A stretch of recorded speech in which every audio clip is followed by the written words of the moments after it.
Thank you, Mr. Chairman. Mr. Chairman, my bill, H.R. 4423, the No New Burma Funds Act, would mandate that the United States use voice and vote to continue the World Bank's pause on disbursements and new financing commitments to the government of Burma.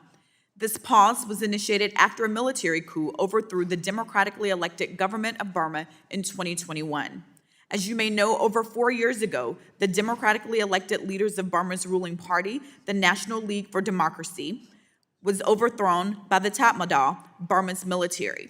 Since the military regime's coup, we have seen families displaced, citizens detained without access to income, education, or health care, and acts of genocide against the Burmese civilian population. I've always said that I center my work on my constituents and fighting for those most marginalized, and this is true with this bill. In my district alone, in DeKalb County, it is home to over 2,000 Burmese refugees.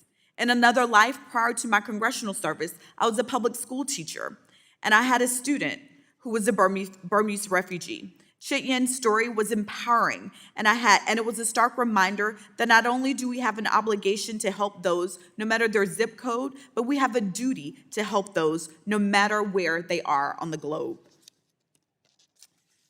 This legislation gives our country yet another tool in the toolbox to put financial pressure on the Burmese government by ensuring that the U.S. Executive Director at the World Bank presses the institution to continue the pause on the disbursement of funds and new financing commitments so that the Burmese government can give power back to the most important piece of any thriving free country, the people. I'd like to thank Congresswoman Kim for co-leading this important piece of legislation, and I urge all of my colleagues to support this bill. And with that, Mr. Chairman, I yield back.